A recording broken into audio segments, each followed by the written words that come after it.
Hello and welcome to episode 26 Tom's Hirschsprung's podcast. I'm a very special guest with me today, another Hirschsprung's guest.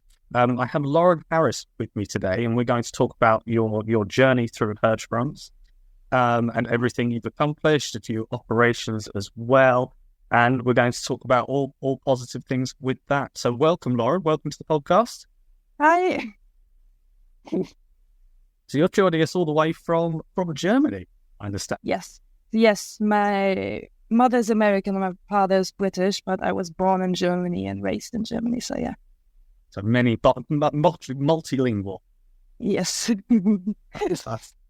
Fantastic. Well, thank you so much for joining me. And I know as we were talking offline, I put a post out in the English Facebook group asking for people to come and share their stories. So I'm trying to get as many guests with Hirschsprungs as I possibly can.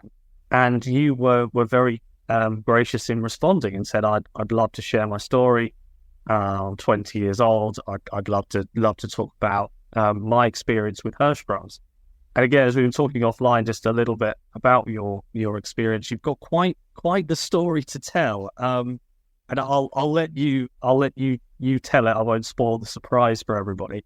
But if we start with, I guess, when you were diagnosed with Hirschsprung's, I mean, from what you told me, it was fairly sort of standard within the first few days and weeks. Is that correct? The day I was born, it was, I was born, and then I was always just throwing up, and I wouldn't take the milk that my mother was trying to give me.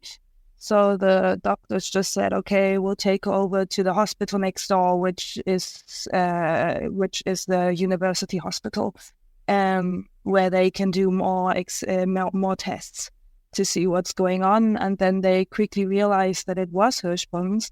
But at the same time, they said, we can't do anything here. The surgeon who would do these kind of operations, he isn't in the hospital, he's on vacation.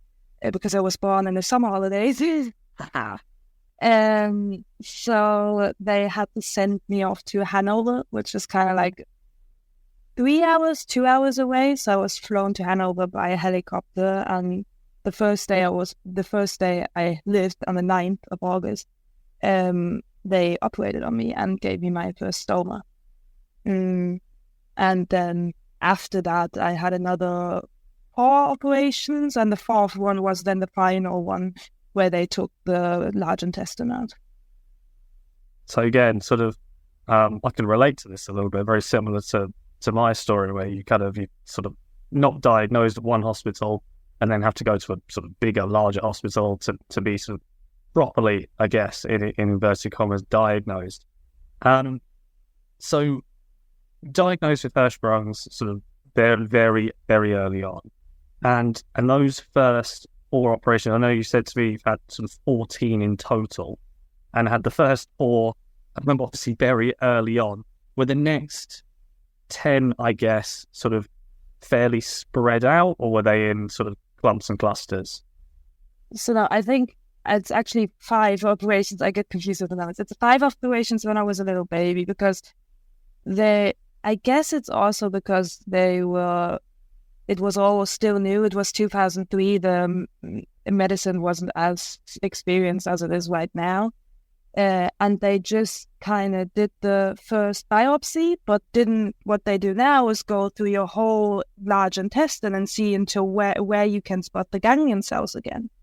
They didn't do that with me. They just started at the bottom, saw that there weren't any ganglion cells, and then said, oh, wow, because Hirschsprung's is very rare, it can't be the whole large intestine. It can't be the whole large intestine that it's infected.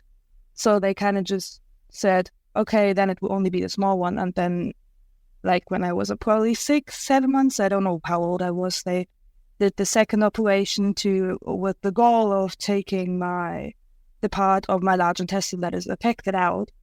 But then it turned out, when they opened me up, they saw, wait, no, it isn't just a small part. It is the whole large intestine and part of the small intestine. So then they had to sew me back up and make a new plan how they're going to deal with this. during that operation, apparently they didn't do a great job at sewing me back up because I kept getting sick. I kept, I was just not doing well. There was one point where my mom noticed I wasn't doing well. I was sick. I was in the hospital nearly every week anyways. But she again noticed I'm not doing well. She said I was sick. So she went to the doctors, to the hospital, but they said, oh no, she's fine. She just has a cold or something. So they sent mom back home. And then, I don't remember this, of course, but my mom told me this. The next morning she woke up and my skin was blue and black. She always says I look like an old grandpa, kind of. I looked really, really, I was nearly dying. So she went back into the hospital and they apologized. They said we should not have let you go. And then they noticed, okay, they didn't do the operation well, so they had to reopen me like twice again and just fix all the issues they'd done the first time when they thought it was only the little bit of pain. Wow. That's incredible. So effectively, was it the same operation twice? They just sort of didn't do it quite right the first time. Was that right? I think so, yes. From what I understood, my parents don't remember. I went through all doctor files because they kept all the files. I went through those, and from what I understood, it kind of was that it was just cleaning up everything and making sure, because they kind of rushed it because they were so surprised that my large intestine was fully affected. So they weren't prepared for that. No, so I imagine, I don't know this, I'm not a medical expert, but I imagine maybe long segment potentially could have been fairly new or not seen as much. I don't know the statistics, the odds, the percentage of having long Hirschsprungs to having short segment. Again, as we were talking up there, I'm short segment, you're long segment. So, and I've met people who have both. So I don't know. I don't know whether it could have been a case of not seeing it a great deal. No, Hirschsprungs is obviously rare. Mm-hmm. And long segment is even more rare. Yeah. So yeah, it was just, they didn't do their tests very well. They kind of just said, oh, it won't be long segment. Because first of all, I don't know if you know this, but Hirschsprungs is most common on the boys. So it's most diagnosed of boys have it. Girls don't usually have it. They do, but it's not as often. So that was one thing. And then they thought, I guess that, okay, then it must be short segment. It can't be the whole intestine. They just didn't think it through and didn't make the test that they had to make sure. Yeah, no, I do. Yes, I definitely aware that that it is more common in boys.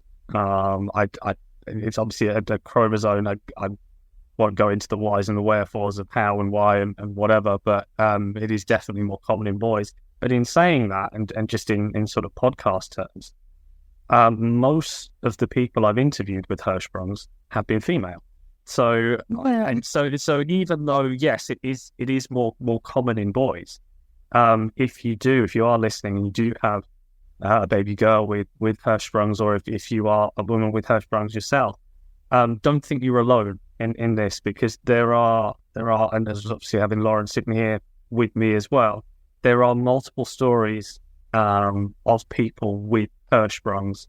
And in fact, next week I'm interviewing somebody with Hirschsprungs who's female as well. So there are plenty of people out there and plenty of people willing to share their stories. So please, if you are female and have Hirschsprungs, or you have a daughter who has Hirschsprungs, please don't feel like you're alone. Because again, speaking to my parents on this, I know that they can feel quite isolated at times. Because it is a rare condition and you don't see it every day. Certainly don't meet a lot of people with it. So yes, please don't feel you're alone in this situation. So if we bring it back to your story. Sorry, I was rambling a little bit there. It's fun. If we bring it back to you. So how old were you roughly when this is all happening? This was all kind into from day one. But like I said, the first day was my first one. And I think when I was like 1.5, I had my last operation. And that was the final one where they took the whole large intestine and the small part of the small intestine out. That was my 5th operation, not my last, but for that time period, my last. Because then, wait, I just want to say one thing, which I always think is really important, especially for parents out there who have kids with Hirschsprungs, or you just have a kid with a disability. Try to trust your gut instinct. Try to trust what your gut is telling you. Because my parents had to, like that story I just told, and another one where I kept having issues with my stoma, not with my with my tummy, and then suddenly, I was in hospital, and I kept having these issues, and then the doctor went to my parents and they told them, we don't think Loren has Hirschsprungs, because if Loren would have Hirschsprungs, is just too rare. So we don't think Loren has Hirschsprungs. We think the issue is that she has the stoma, and the stoma is creating all these issues for her. So they were actually trying to convince my mother and my father to take out the stoma, which at the end, if they would have said yes to that, I doubt I would still be alive. But they trusted their gut and they trusted their instincts and went for it, and said, no, we're sticking with the stoma. We do think it's Hirschsprung's, because the test said it's Hirschsprung. They did tests and they said it's Hirschsprung's. So just try to trust that you're doing a good job, and try to trust your gut instinct. If your gut is telling you that your kid is sick and she needs to go to the hospital, or then do it. Yeah, that's always important for me. And this is no hate to doctors. I've had awesome doctors, and they helped us a lot, of course, but they're also only human. And it is a thing that disease that is not really well known. They hear from it usually when you say I've Hirschsprung. They said, oh, I heard from it at some point during my studies, but that's it. They never actually saw a person who has Hirschsprungs. Yeah, definitely. There are very few. I've spoken to quite a few doctors who specialize in Hirschsprung, but in terms of across the world, there really isn't that many. There's not many that really. It's like you said, they've heard of it, and they know, bits and pieces, but might not necessarily know the ins and the outs. So definitely. And again, sort of on a personal level for me as well, that kind of gut instinct was very much the same with my mum. She had a gut instinct that the doctor was saying, she's told me this story quite a few times, but it was a bank holiday. The doctor was sort of less than keen in coming out and visiting because it was a bank holiday, and she had a gut instinct, and she said, my child isn't well, and I know he's not well. And in the end, the doctor did end up apologizing to my mum and said, actually, you were right, and so I get that gut instinct, definitely.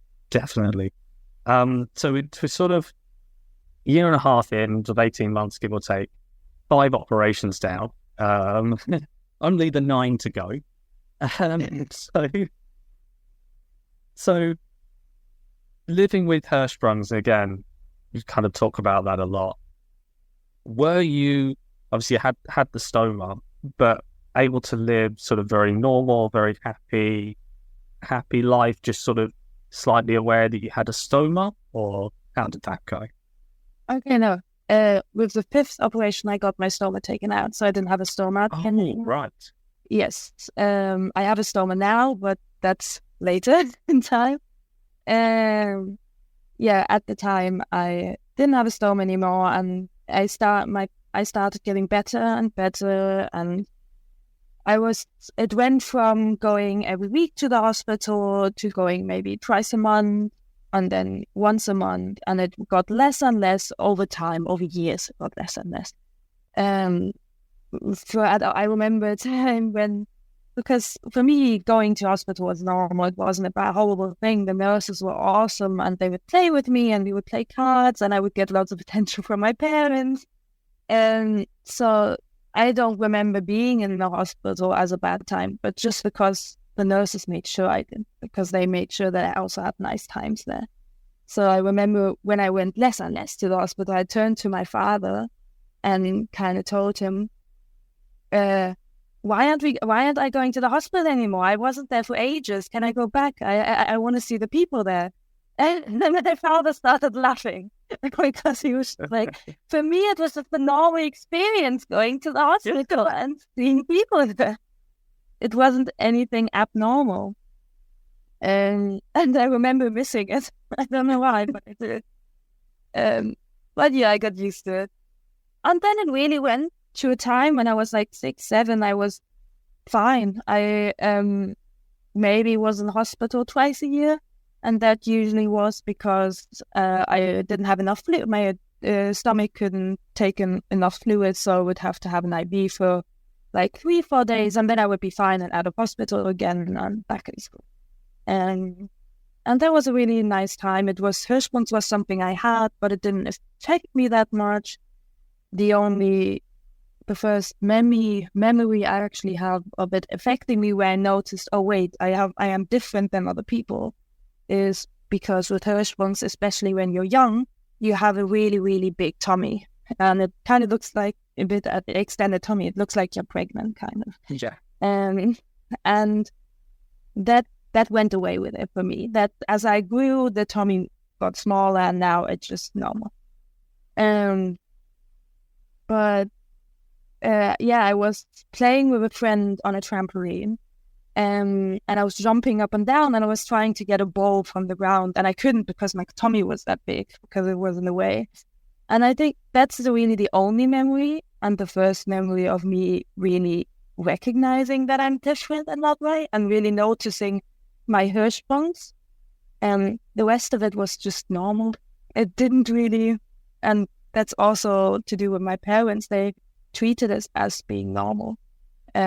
They didn't make a big thing out of it. They still made sure that I know that I have Hirschsprungs, but they also made sure that I'm not shy of having Hirschsprungs. I don't want to hide it or anything. It was just the fact that I have, and it's fine. Yeah. No, that sounds great, and I think that being aware of it is important, but it doesn't define you. If it's not, you're not Loren with Hirschsprungs. You're Loren. It's and I think that's really important to sort of have that as normal. Obviously you still have the hospital and the checkups and whatnot, and still have a rare condition, but to be as normal as possible. That sounds fantastic. And I'll pick up on a couple of points that you said there. One about the doctors and the nurses just being so good. And I'll point that out in this country as well, that the doctors and nurses looked after me, and several people I've talked to have just been fantastic. And I think when you said about they would play games with you, they'd play cards, etc.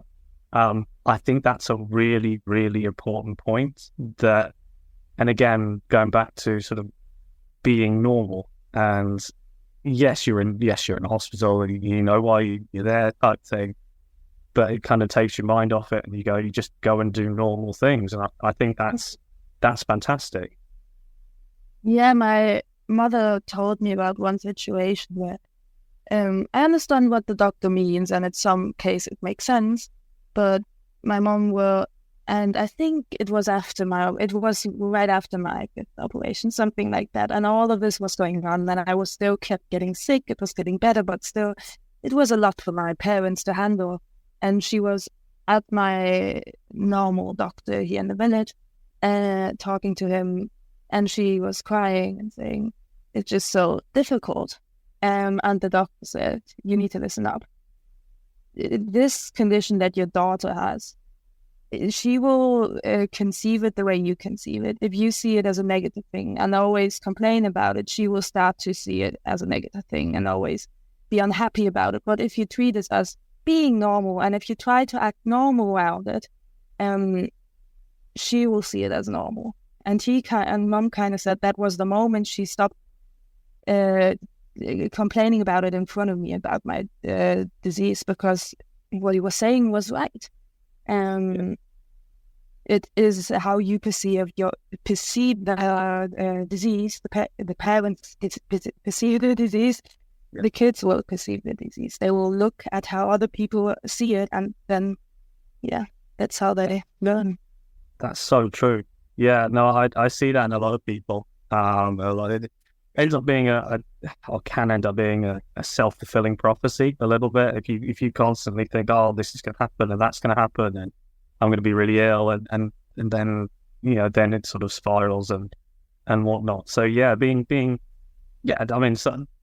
not to get away. Some part of it of Hirschsprung sucks, so that it's not great, but it's trying to be positive about it and go, okay, what can I do rather than what can't I do? And I've always been, and this is what the podcast is about, I've always been a huge advocate.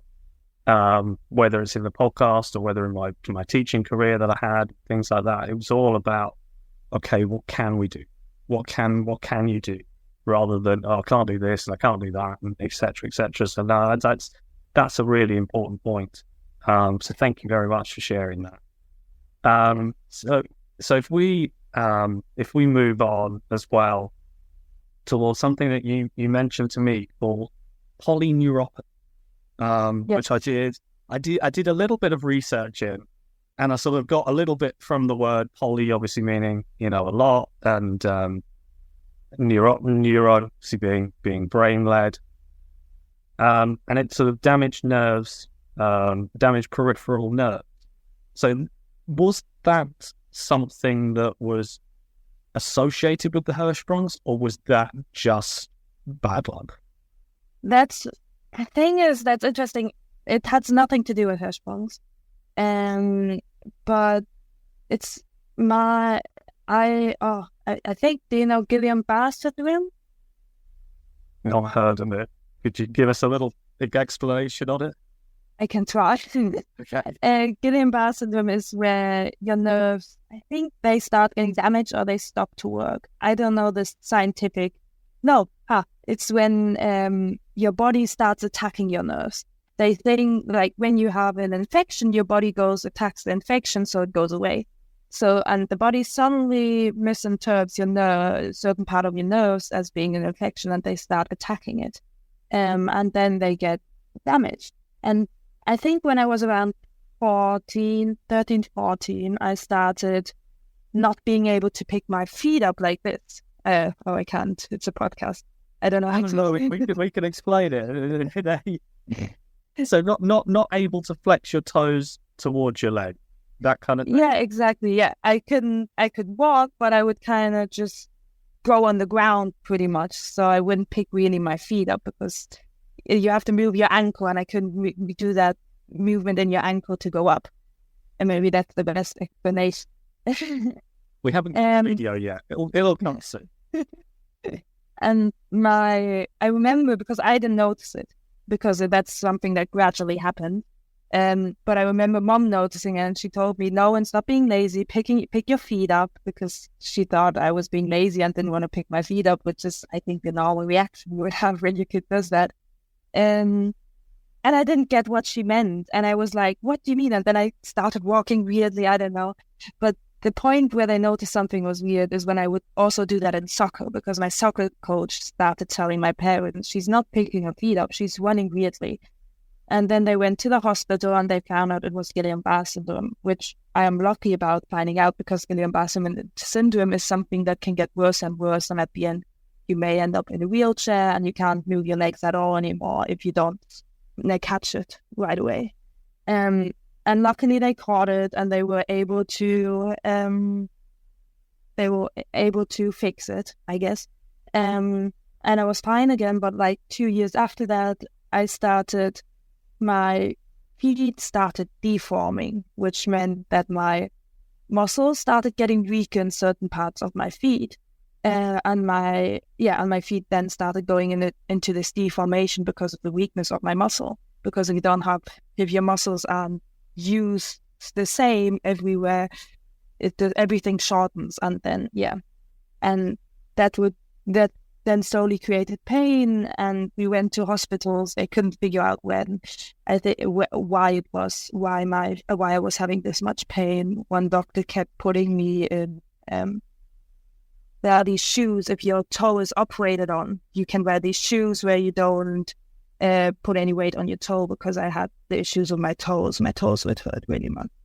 And I would walk around in that for like a month. But then I was sick of it. That was the third doctor I'd seen. And every week we went there, and he just said, I would just say the pain isn't better. I still can't really walk. That he would say, okay, just wear this heel. It's probably, I don't know. I think he was just thinking I was making it up, and he thought, okay. But I got sick of it, and then I started saying to my parents, it's fine, the pain is gone, which was not the right way to go, because I then coped another year with this pain in my feet, and it was getting worse and worse. And then we went to more doctors, and I think after the 8th doctor, he finally told us, oh, it's polyneuropathy. And polyneuropathy, like you said, is a disease where your nerves get more and more damaged. So you have less and less feelings in your nerves, in your feet and things like that, because the signals will go from your what's the German word for your brain? That's right. From your brain to your feet, you're sending signals to move, and these signals go down slower because my nerves are damaged. And that's kind of what happens, which is also why I got this deformation, because my nerves were just not sending the signals to my muscles, and the muscles started getting weaker, and that's why all this happened. And I straight away started with physical therapy and everything. But and now, and that's how they kind of figured out what it was. Yeah. So is there anything that you do specifically to that? I know you said physical therapy, but is there, not saying like there's a cure or whatever, but is there anything that you can do to help it or prevent the symptoms? Or the thing is, that's why I was talking about Guillain-Barré. We don't know where my polyneuropathy came from. It could be that it comes from when I had Guillain-Barré syndrome, that's just an after effect. But polyneuropathy there are many different forms of polyneuropathy that you can have. And some you can cure by, some it's just if you don't have enough vitamin B12 in your vitamin B in your system, so you get more vitamin B, and then you're fine. But with my form, they don't know which form I have. The forms that they know of, they can say I don't have those. And with that comes a lot of uncertainty that I kind of just have to accept. The things that I can do is still go to physical therapy and do these exercises, muscle exercises, so my muscles don't get too weak, and at some point they will stiffen. But at the end, it's just slowing the process down, because with polyneuropathy, and again, this depends on what kind you have. Some polyneuropathies just at some point they will stop, and you'll be like that for the rest of your life for how you are like that. So it could be with my deformation, my feet, that will be it. And then I'm fine. I can't do lots, I can't walk miles, but that's fine. I can still do everything that I want to. Or sometimes I fall down. I sometimes look at drunk because of my mom doing this. I always have to I'm not drunk. I just have muscle weaknesses. But it could also be that my polyneuropathy gets worse and worse, and at some point I will land in a wheelchair because I can't move my legs anymore. So it's a disease at the stage the medicines right now that we can't figure out how it will end. We're kind of hoping it comes from my Guillain-Barré syndrome, because that would mean that it would just stay like this. But we don't know. Okay. So you also mentioned that you played football, soccer, as well. Did that sort of have an effect on you playing football? Do you still play now, or did you stop, or how did that go? It was difficult because, yes, it did have an effect on me playing. I used to play football 3 times a week when I was a kid, and I loved it. But with the Guillain-Barré syndrome, for one, I had to stop because the Guillain-Barré syndrome gets worse before it gets better. So then I had to stop. And then after a year, I think I could start again. And I tried, but I just didn't enjoy it as much anymore. And I don't know if it was because of my muscle weaknesses. I don't know. So then I stopped again, and I had like phases. Even now, right now, I'm doing soccer again. But the thing that I find difficult about playing soccer is when I do these kind of things, I notice my muscle weaknesses way more because I, of course, trip more, I fall more. So it's always a confrontation with my disability, a confrontation with, okay, maybe this will be the rest of my life. Maybe I will land in a wheelchair, which I am still at the process of accepting and getting there. It's not fully there yet. With Hirschsprung, I fully accepted it and I just blew out of it. And I don't mind it. Polyneuropathie is just something that I'm still working on accepting. And I think it will be a while until I fully am able to accept it, just because I did not know where it will land. I did not know how much it will affect my body at the end, my future. But it's just something that I deal with. And it depends on how I'm doing. If I'm doing great, I will start soccer again in a team where it's just, they don't play any big matches. It's just for fun. And I just try to enjoy myself. But sometimes it just, I just don't want to be dealing with the fact that I have polyneuropathy. And then I will stop for a few months, which is fine too. That's how I'm dealing with it right now. Yeah, makes sense, definitely. Yeah. And if we circle back to Hirschsprung's as well, because I mentioned something at the start, but you mentioned to me when we were talking offline that you had something I haven't heard about at all in any of the interviews I've done, and to any of the people I've spoken to. And I'd be really interested if anybody listening to this has heard of this before, and if you do, let me know. That you had Hirschsprung's twice. Do you want to explain? Do you want to explain what you mean by that? Well, what I mean by that is that when they take out your large intestine, people who have Hirschsprung's will know this, they always leave a bit down on the anus because they can't sew the small intestine right onto the anus muscle. They can't do that, so they leave the small bit of the large intestine on the anus so they can just sew it on that bit. Yeah, sew that bit together. When I was growing up, and I think I was around 16, I really was growing. I started having issues again. I started having tummy pains. I was feeling like I was going to throw up. So we went to the hospital actually quite a couple of times. And they knew I had Hirschsprung's before. They knew I had these issues, but they were kind of just saying, it's nothing. No one is making it up. Or for part-time, they were thinking it's all psychological. So I remember going to a specific ward that deals with psychological pain, because that can also happen. And I saw therapists about it that I talked to, but they kind of went back and said, no, that's not psychological. There's nothing that we can notice that no one is talking about that would indicate it being psychological. I think it was again for like half a year or something, just getting sent home again all the time and getting told it's nothing. And then at some point we were in the elevator, and there was an old doctor that used to take care of me when I was a kid, because by now I'm a teenager. But he used to take care of me when I was a kid, and he recognized my mom, and he said, and my mom was trying to quickly explain to him what is going on. And he just says, you know what, there's an expert in Mannheim, which is like 3.5 hours away. Go see him. He will maybe know what's going on. So my mom listened to him, and we went to see that guy. And that's when we found out that my large intestine, the small bit that they keep on the anus, has gotten longer again. So it grew while I was growing, it grew. And during this time, the ganglion cells again didn't develop. which usually they do. I think my doctor never had seen anything like this before. And by the way, we were told he was a specialist. At the end, we found out he had 2 other babies beforehand that had Hirschsprungs, and that apparently made him a specialist, which was interesting. But that's just because it is a rare disease.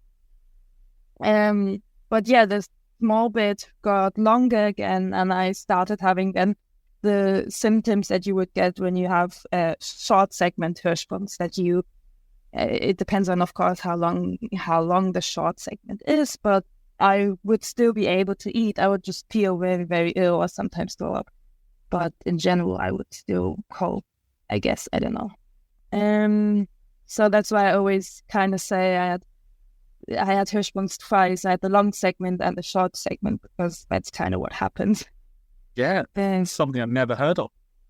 Me neither. Like I said, I'm active in the German Hirschsprungs group. I'm active in the English one, not so much. But I look around a bit in the UK Hirschsprungs group, and I've never actually seen a person that talked about having the same issues that I had. Yeah, and with that came 9 more operations. Yeah. No, thanks. That's fantastic. Thank you so much for sharing that, because again, I don't know if anyone listening has experienced the same, but I certainly haven't come across anybody who's had the same experiences as you. And another part that I wanted to touch on as well is that you're very open, obviously, about your Hirschsprungs, and you were saying that you've done a presentation on it. Is that right? Yes. I don't know. It started early, and I don't know why. I don't even know if I believe in this kind of stuff, but somehow I decided very early on that the reason I have Hirschsprungs, because that's, I think, what kids who have a disability, that's a lot of the question that bugs them, I guess, a lot is, why me? Why do I have this? Like, I remember looking at my parents, and I can't believe how painful that must have been for my parents. When I was sick, I remember looking at them and just saying, why do I have this? Why am I always sick? Why do I have to be the one with it? And it must have been painful just for the parents to listen to that and not being able to answer. I remember my father used to say, I wish I could take it away. I would take it away in a heartbeat and just have it myself if you didn't, so you didn't have to go through this.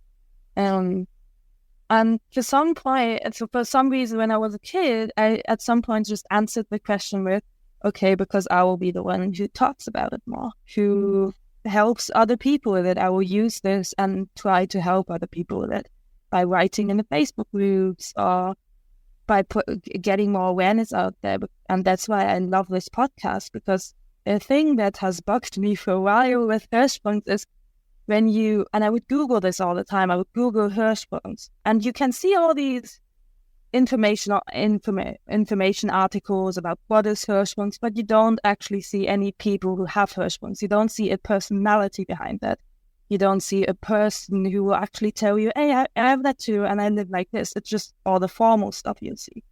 And that's important too, but as a person who has Hirschsprungs, you want to see other people with it. You don't want to be the only one. And that's kind of, then I decided, okay, I guess I will help bring the word out there. And that's why I had got Hirschsprungs, which, like I said, I don't even know if I believe in it. It's just what my child mind said, and now I'm just going with it. No, it works. It works. No, I think that's excellent, and we're very much aligned on that.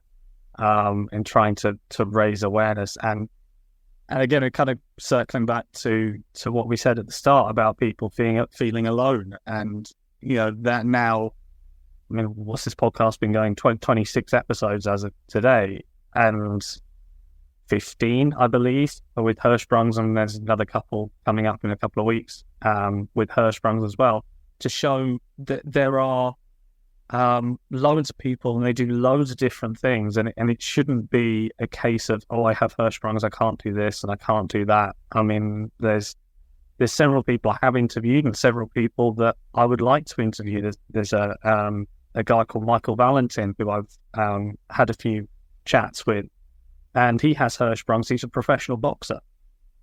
So there's lots and lots of people out there. So no, please don't think you're on your own, because there'll be lots of people again, like Loren today, sharing their experiences, which I think is fantastic. And just as we sort of wrap up towards the end, what does the future hold for you? Oh, that's a loaded question. It's a tricky one. I tend to ask it a lot, and it gets lots of different responses, which is why I really like asking it. But yeah, I do tend to ask it a lot.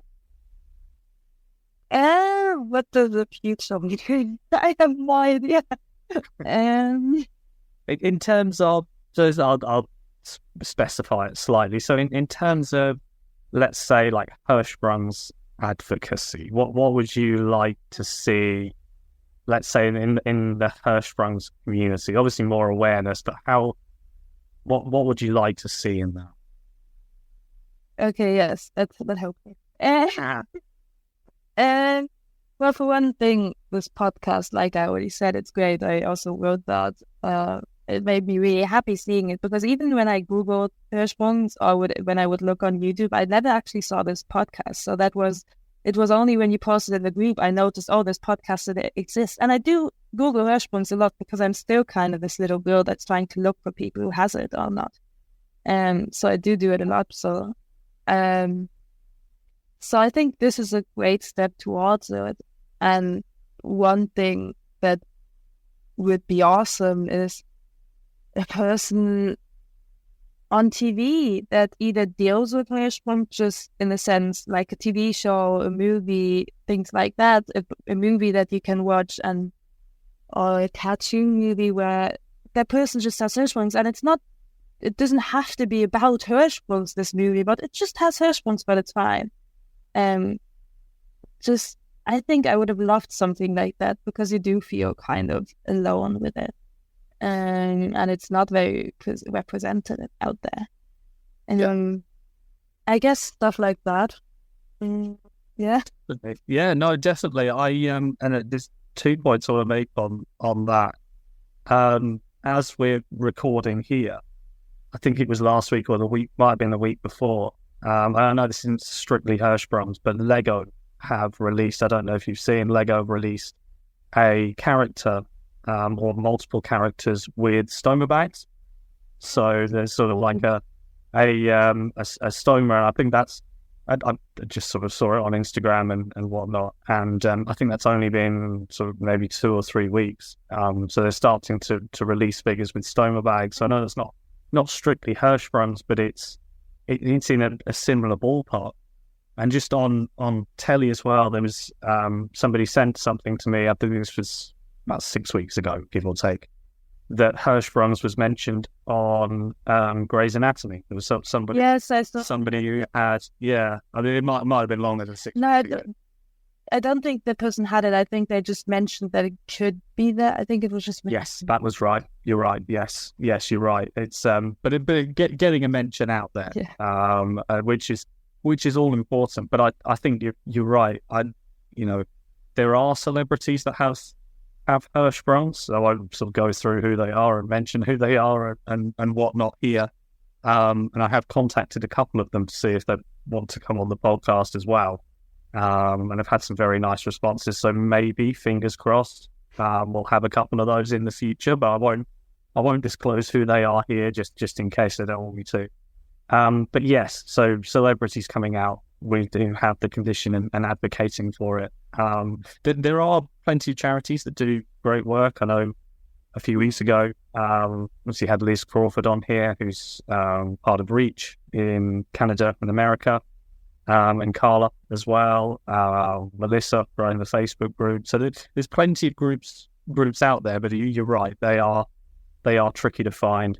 But the more episodes we do, the more awareness is out there, the more people connecting with, and hopefully it just sort of spirals on like that. But yes, no, you're absolutely right. And just from me, I just wanted to say thank you so much for coming on. You've been, as you said in your opening message to me, you're very, very open about your Hirschsprung, and that's lovely to see. Because it's sometimes not the easiest thing to talk about. I took years before I wanted to even acknowledge it. So you're a lot braver than me at 20 years old. The thing is, I don't know if this is now going over the time. No, we're cool. We're cool. Okay. Because it kind of started with me. I had bullying issues in primary school, and I changed school. But a lot of the bullying really came from the teacher, not from the other students. But I went to this new school, and we would talk about, okay, how will we deal with my Hirschsprungs? Because some of it was also, I was wearing diapers at the time, and because of my Hirschsprungs, which of course it doesn't make it easy for a 10-year-old girl with diapers. That's not that easy. But beforehand, we kind of tried to hide it. But what I learned from experience, first of all, if you try to hide it, you start being ashamed of it. And you start thinking you have to hide it. That's the one thing which I don't want to feel. Also with my stoma, I do not want to feel. I don't want to feel like I should be ashamed of it or anything. And the other thing, well, I have ADHD, so sometimes I jump. I hope it's not too chaotic. No, we're good. We're good. Okay. My teacher told my parents, I think Loren has to tell the class that she has this, because what kids do, and they don't do it on purpose, but kids are kids, if they see that you're hiding something, it's very easy to tease you on that. But if you go right from the beginning and say, I have Hirschsprungs, and often I use the word disability. I say I have a disability because, of course, that catches that makes it a bit more serious, I guess, in other people's eyes. And of course, I also do it because here in Germany, it's the word behindert, and here in Germany, the word disability is now become a swear word, kind of. You call someone disabled if they're kind of stupid or whatever, and I'm trying to really go against that. So I on purpose say I have a disability, I am disabled, just to kind of go against that and say I'm not ashamed of it, that doesn't make me stupid. So that swear word doesn't make any sense. And they don't really think of it. It's just something that started happening over the years.